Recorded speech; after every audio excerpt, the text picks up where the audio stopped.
All right, ladies and gentlemen, welcome back. We're back with Season 3, Episode 4 of Philly Comedy Club and Last Out Media's RUS GUTIN Experience on YouTube, Apple, Spotify, and everywhere you get your podcasts. And it's time for another edition of one of my favorite segments, Album of the Week, where I share with you my favorite comedian albums that you can listen to and stream on Apple, Spotify, and everywhere you get your albums.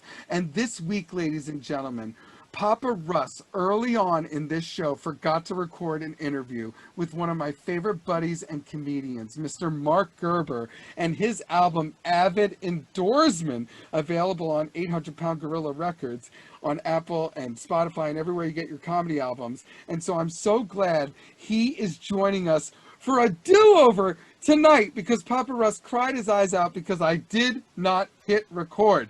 So tonight, I'm going to share one of my favorite clips that is actually animated from his album, AVID INDOORSMAN, and then we are going to join him for a conversation about the album and share some stories. So give it up for a clip. INDOORSMAN, Mr. MARC GERBER, ladies and gentlemen.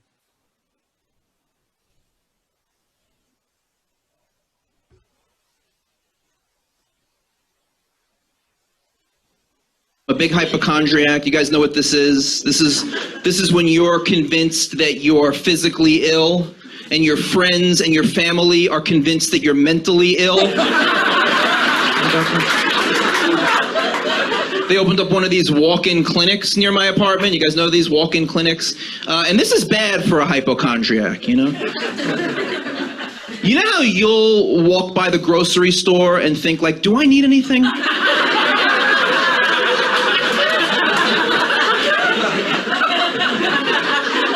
Maybe I'll just run in and check. I'll walk by this walk-in clinic and I'll be like, do I have anything?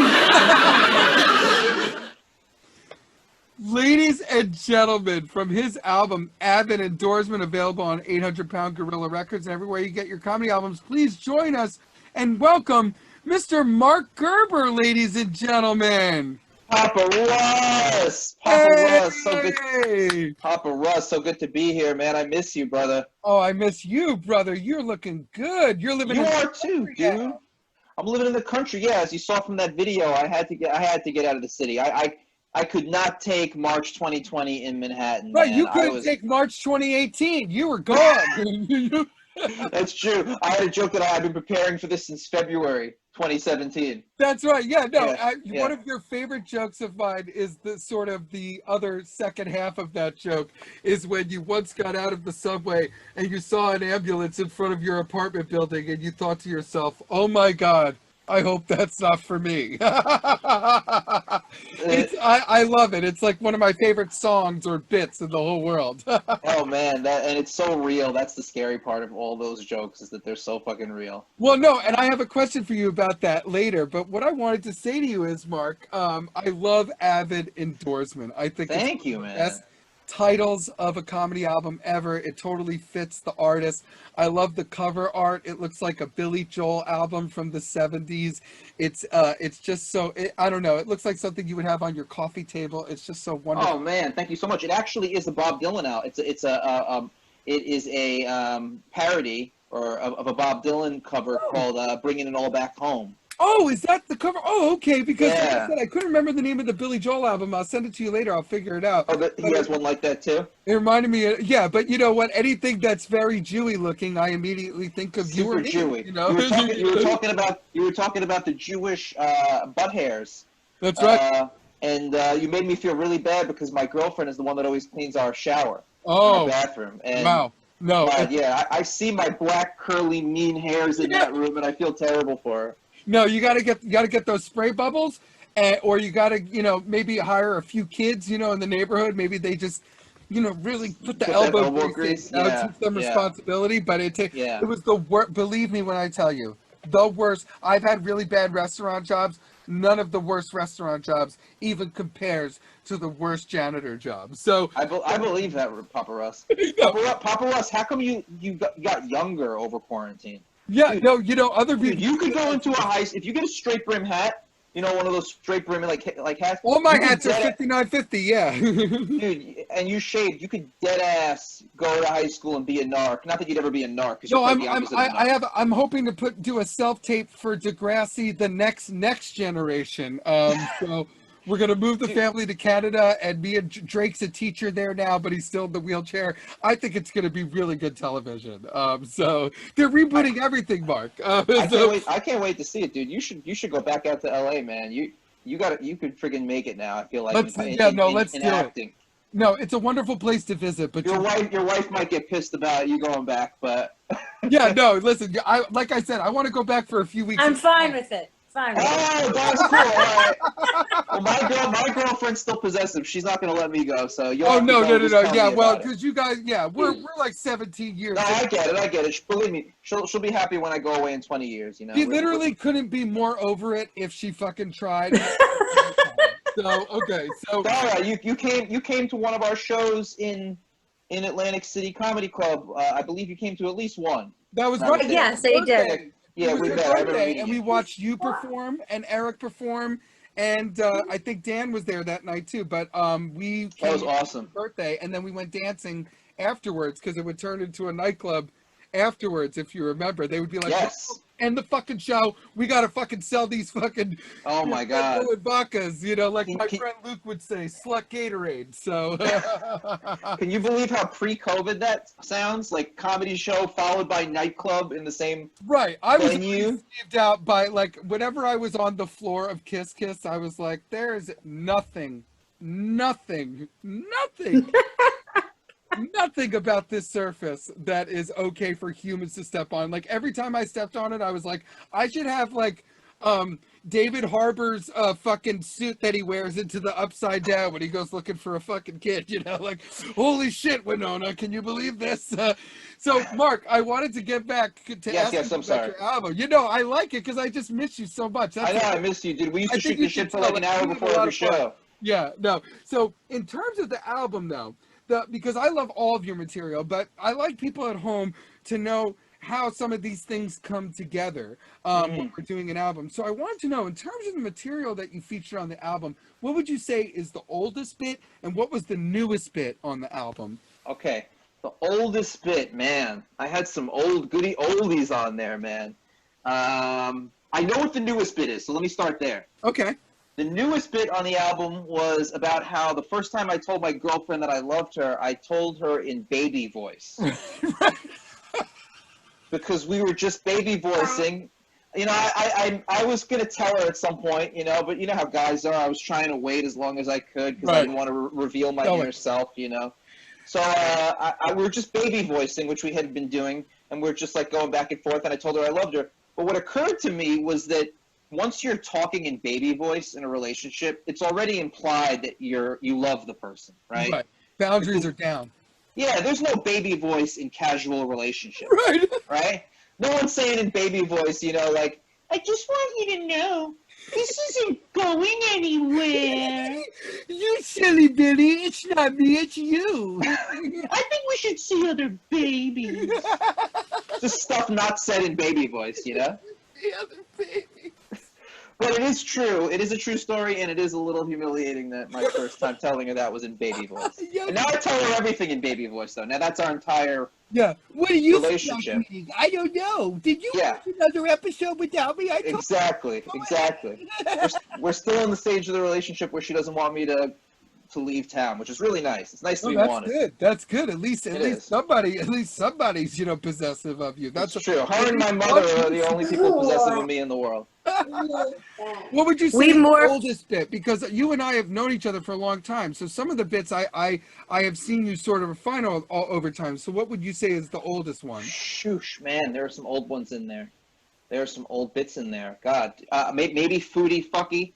Foodie That's an old Fucky. one. I have that in my next question. That's one of my favorite bits of all time. That might be one of the oldest ones in there. I guess the one. I don't know. There's just so much old stuff in there. But I like that. I like that people understand that, like, when you hear an album, we are sort of, we're either confident in this new bit enough to commit to it, or we're sort of giving this older bit sort of its due sometimes so we can put it on the shelf and maybe keep that on the album for now because we finally got it right. And we know, absolutely. So I like people to sort of get a little bit of an inside look into that. And your album is really no exception because, like I said, we've known each other a long time. So I think that your album was a real culmination of just your absolute best. So one of the things I love about your stand-up, Mark, is every time I see you perform, you have a bit where I do say, "Oh my God, I fucking wish I wrote that," right? And you know, as a stand-up comic, that's the best compliment you can get. It is,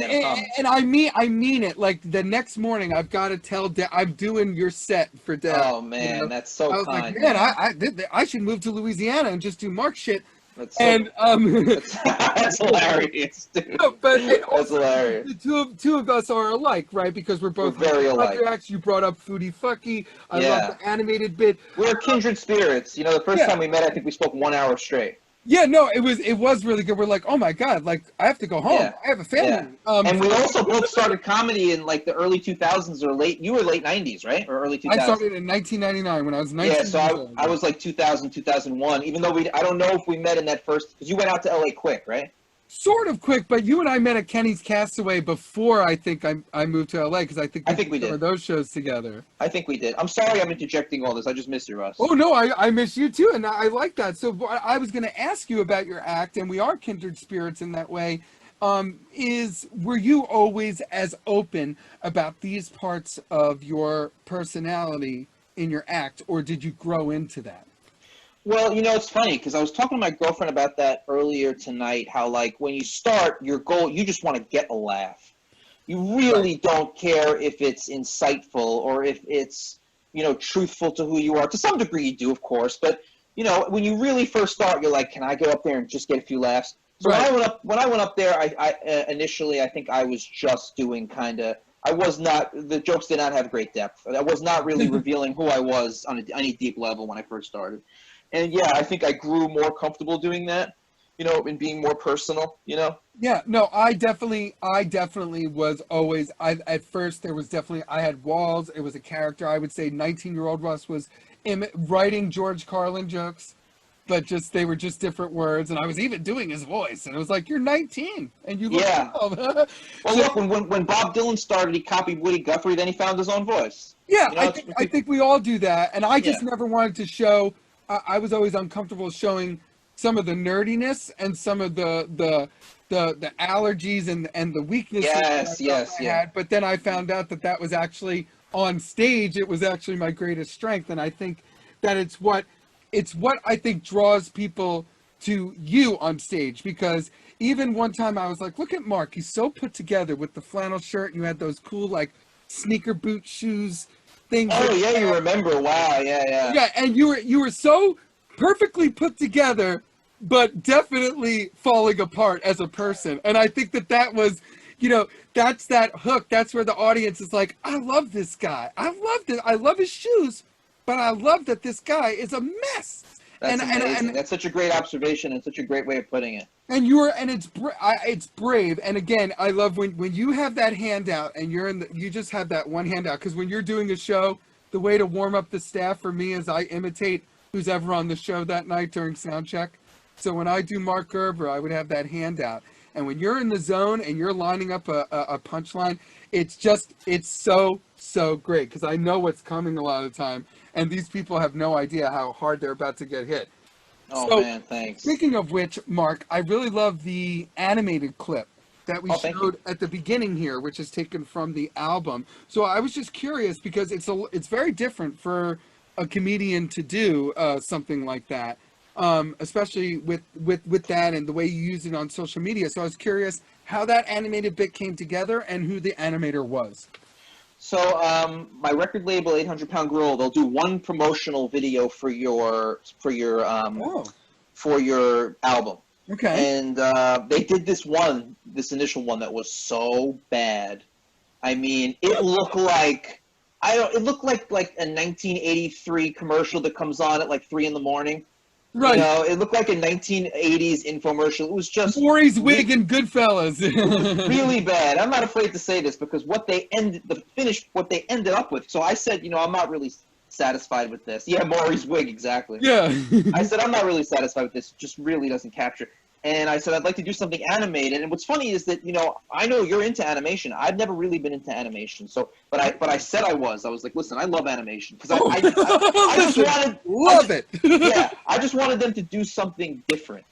And they gave me this thing back, and it was fantastic. And I'm so happy with it. It's so cool. And I emailed them and tried to find out who the artist was because I wanted to pay out of pocket and hire him to do more, you know, out of my own pocket. But they haven't gotten back to me, so I don't know if they just don't like contracting him out or whatever. Yeah, I actually don't know who the artist is. I don't know, but I know whoever you are, it was fucking great. You know, like it was great. And to me, your album, there are a lot of comedians who I think, you know, you could animate. And one of my favorite shows on HBO ever was they took the Ricky Gervais podcast. Oh, I love Ricky Gervais. And they animated the whole podcast that him and Stephen Merchant and Carl Pinkleton did. That's so cool. It was like the coolest thing. So when I saw your clip, I was like, somebody do all of Mark's album like that. So, and to know, I assumed that maybe that was something you were into. So that's very cool and I love the fake it till you make it, baby. Like, I love animation. Love it. I was like, I really want animation because I knew they weren't going to do another of the same thing. And I was like, you know what, let's get something animated. And it just came back so interesting, you know. It really stood out. It really cool about it. See everybody's got like, you know, that certain kind of promo video. And to me, it was just like, whoa, Gerber came with the thunder. And I did know that I do know that they asked me to send them photos of me. So they made that character off a photograph. Oh, okay. That's very cool. That's very cool to know, too. Thank you, Mark. I appreciate that. So make sure you check out that animated clip on Mark's social media, which is Photo She Didn't. Photo No She Didn't. Photo No She Didn't. Photo No She Didn't. That's my Instagram, yes, At please. Photo No She Didn't. Okay, so now, Mark, unlike me, and I love telling a comic story a little bit so people know a little bit the background of the comic, because as we get to work together, we get to know these things about the person, and a lot of the times I find the real story of the comedian even more fascinating than the material that draws me in, and I've been lucky enough to even, like, you know, like I said, get to know you. So unlike me and other comics who barely got through high school and squandered their college experience to do dick jokes, you, on the other hand, went from getting your GED in high school to getting a fucking PhD in psychology at NYU, my wife's alma mater. Whoop, whoop. Okay, and amazingly, fighting violence. While doing stand-up this whole time, you have been a school counselor for K through 12. That is absolutely incredible. You are contributing to society, a feeling I have never known. So, since you are such a smarty pants know-it-all, I thought maybe you'd like to take a try at diagnosing me. Oh, man. You know, I could lose my license for diagnosing you on live video, you know? I just don't want to take the risk, but... There a limit on how long this recording goes. I think you have a chronic case of being a total cutie pie. Oh, thank you. This is the greatest diagnosis I've ever gotten. Usually they're like, Russell, do you like cheese? Well, guess what? No cheese for you, buddy. That's hilarious. Oh, Darren, did you hear that? I have a very malignant case of being a cutie pie. I was like, yeah, right, whatever. Yeah. You fucking. But here's the thing. More like narcissistic personality disorder. Maybe. Look, we all do. We're all sprinkled with the dust as comics, Dara. You know that. Yeah, that's right. There's got to be a certain level of that. But also, you said I looked young earlier, so you're just feeding the beast. I'm also lucky enough to know the Russ that's kind, that likes me. So, you know, I've never seen the dark side of Russ, and I know it's there because, first of all, one of the things I admire about you is that you're unpretentious. You are going to judge somebody by their character and their act. You're not going to judge them by their status in comedy or how many times they've been on late night. If someone's an asshole, you call them on it. They know, you're not just going to take their shit. And me coming when we first met, I didn't have any credits. Nobody knew me, but you respected me as a person, and you respected my act, and you made it known. And there's not a lot of people in comedy like that at your level who produce and who do all this stuff. People are so impressed by credits, so impressed by people's background, and it's this hierarchy that you don't acknowledge, and I love that about you. So I guess what I'm saying is, if I was one of the comics you didn't like, maybe I'd have a different. Yeah. Well, even then, I try to be, whenever I can, as long as I can, I try to be. But thank you, Mark. That really means a lot to me. And for me, you gotta, it's just like sports. Like what are you doing right now in this game? I see that you got a first down, but then you the ball, asshole. So like I need you to be your best in the room right now, because none of these people know us, and that wasn't an easy room. That was not an easy room. Oh no, we're elevated in the sky on a hooker pirate plank, right? And all these things. It had everything working against it. Same thing in Philly. But Mark, one of the things to thank you very much. Again, you caught me off guard. Thank you very much. And I do totally genuine. And I would say, and I've said this before, a lot of the times, some people, my musical theater, like, I'm always like, hey guys, we got a show. Like, it's like the Muppet Show for me. Like, we got a show, guys. But you are the tough Philly version of that, though. You're not like the Midwest, corny version. Right. No, you still have an edge. You still have an edge. When you see me climb you. But to me, you're the guy in musical theater that everybody kind of still knows is straight. Yeah, thank you. There was 8 of us in my graduating class, and but for me, it's like we got 90 minutes. And these people, we're never going to be in these 90 minutes again. So let's try to thank you, Mark, because I do. It's like you got to, and it's on stage and off stage. The way you got to walk in, like the way that you treat the staff, the way that you and look at you. You walked in, you were professional, you're on time. You're not dressed in sweatpants. On time, despite having to drive Newman, who needs to stop for a toothbrush every 5 minutes. So many needs. I mean, you guys, Danny, you were always like, Eric, is Eric okay? We're like, we got to get Eric some food. Eric, you're funny, but you're not that funny, all right? You're not funny enough to put up with all this shit. And then Eric will be worried about 16 things, and it'll be like, I'm going to the bodega. Do you need anything? And it's like, I don't want to add to the list, Eric. He's so oblivious. Like you got a lot on your plate. He's so oblivious. We once almost sent him out to a bodega in Atlantic City by himself on foot. No. We did. We ended up not letting him go, but he's so oblivious. He had no idea what he was in for. Yeah, you got to nix that plan. I don't even know how that plan even got past the brainstorming stage. We were just fucking with him. So this is great. That actually leads us, thank you, Mark, for that. So that leads us into our last question here on Album of the Week on Season 3, Episode 4 of the Russ Gutin Experience. And Mark Gerber is joining us talking about his album, AVID IndoorSMAN, but it's story time here with our last question. We were just talking about our adventures in Atlantic City, and you and I have performed there a lot together over the last few years.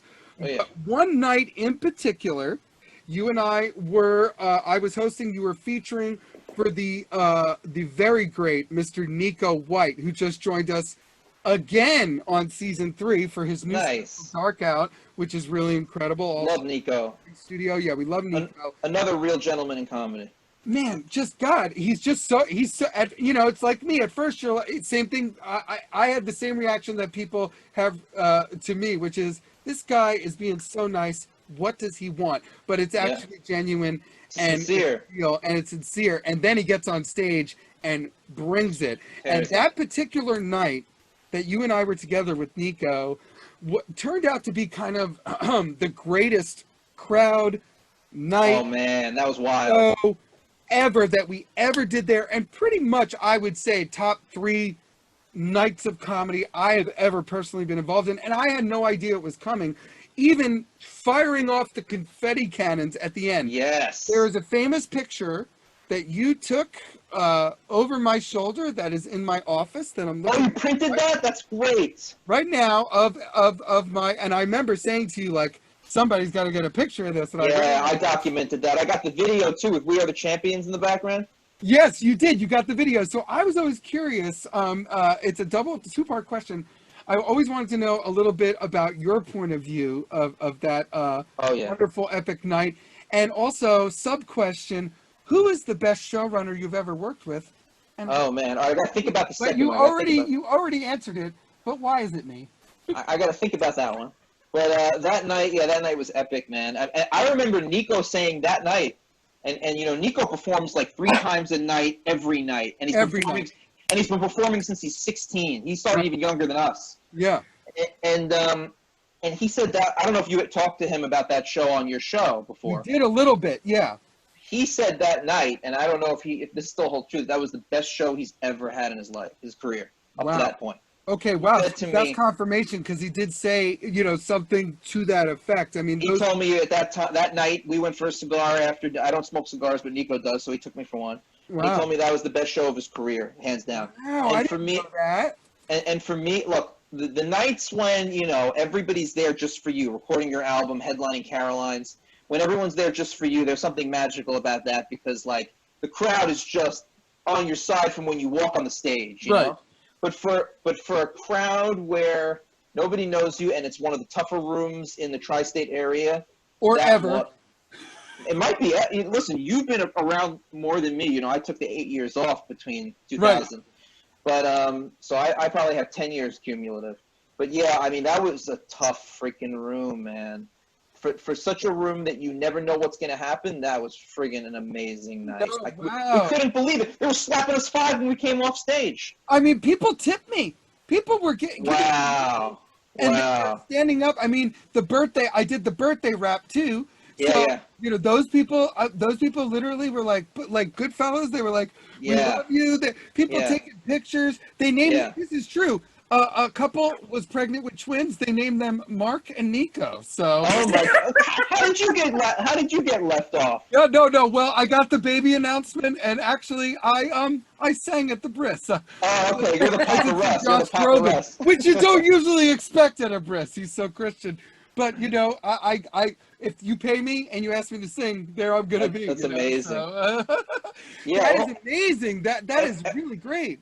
Everything was there that night. It was magic, you know, and you can't. That's one of the things about stand-up. There's so many factors. You'll never be able to know what it was. You know, were you on your A game? Was the crowd, you know, something about the way that they were? You just never knew. There's too many factors to ever really pin it down. And we've seen that room go sideways enough times that we've say that it was the best crowd. It was just like the best people. It was the best mix of ages, race, color, creed. It was really incredible. I believe it was packed, right? It was a full night too. It was absolutely. Again, I've never seen it so full. And I remember Daniel, you know, the one who was he was in the Marines, you know, the manager. Yes. Who again would love it when an audience member needed to be thrown out, and he would wait until I had to fucking do it, and then he would help because he got entertainment out of it, asshole. But he said, he goes, "Yo, Russ, you want to set off the cannons?" I was like, he goes, "This is crazy." I was like, "Really?" He goes, "As long as you sweep it up after." And I said, "Okay, I'll sweep it up." So I actually swept up after and all those things. So I love you sharing that. And I just want you to know that magical moment is there every day. And it's there not just, you know, not just for positive, you know, blah, blah, blah reasons, but it's also there for those moments when you're like, you know, oh, what am I doing today? Or, oh, I got to do like 28 emails and cut this stuff. You're just like, okay, but you had to, you know, you sort of remember the work. And again, we didn't plan for that night to be that way. That was just like a night at the saloon for us, you know. So one of 4 shows that weekend. Yeah, no, it was great. Like I said, it was just that one magical, like, New Hope, the Luke Skywalker. It goes into the. Now, do you think we'll ever be able to recreate that? I do. I do. I think that in the new world, I think that the kind of things that I'm trying to put together for Philly and the things that I hope we can reach in Atlantic City with the theater and the smaller room, I think we can get there because I think people in the new world are going to be very, very hungry for stand-up. I think and appreciating live entertainment. Yeah, and I think that we're already in a position where, you know, we're providing people with laughter and all those things, but there's going to be an extra added element. We've all gone through these big life experiences, so I think that talking about it is going to be very cathartic for the audience and the artist. And when something is cathartic for both, that's when, you know, that's when the 2-drink minimum is just a suggestion. That's when everyone leaves happy. The audience, the artist, the bartender, like, you know, like I said, is like, oh my God, they're making it rain. So, and then we go to the diner after and all those things. So I do think that we're on our way to it. I miss it very much. I love just talking to you about it, and I'm actually like just getting excited. I was like, oh shit, we're gonna be back, baby. It's gonna happen. It's gonna happen. And yes, you are the #1 producer and host. I mean, listen, man, you did both in the toughest room in the tri-state area. Or you say anywhere, and that you might be right. For many years, and well, you can see now. You see, I DH'd the second it stopped. You know. I know. It's like I'm having a Benjamin Buttons situation. Dude, I'm serious. I'm serious. I love you in a baby voice. I love you, Mark. I love you. We could start a boy band in our 40s, man. That's pretty crazy. Oh, first of all, you had me at let's start a boy band, and that is all about it. It's all I ever wanted. It's all I ever needed. Yeah. Speaking of which, so we talk about New Kids on the Block during our next segment. So, awesome. So that's I'd be in the front row. I love. Daryl, be right they there. call each other the Jubus. That's right. The Jubus could be the whole thing. Oh, we'd have to pay out Naomi. Yeah, I saw my post. I got my. Well, Andy could be in the group too. Yeah, you need a Jubu T-shirt. Your girlfriend needs to get you a Jubu T-shirt, Mark. I need one. Where can I get it? I'll send you the link. It's from Couples Therapy Podcast. Naomi Ekberg and Andy Beckerman. Just don't send me a Randall Cunningham jersey by accident. Okay, I won't. One of my cue. This is true. Dara, cover your ears, earmuffs. The one in my queue is the Hall of Fame edition. Wow. 220. And listen, I'm hoping some of that stimmy, you know. Oh, hell yeah. Stimmy, you know what I mean? You know? Yeah. Hey, Dara, we're back. And I am not buying a Hall of Fame Randall Cunningham jersey. That is embroidered. No, you're not. No. Your stimulus is spent, buddy. No, my stimulus, I never even saw it. Oh, man. It was there for like 2 seconds, Mark. It was like, your account is updated. Your account has updated. Oh, man. Man, it was a semi-stim. Yeah, I had a semi-stim. Semi-stim, bro. I had a semi-stim, bro. She's giving me a semi-stim.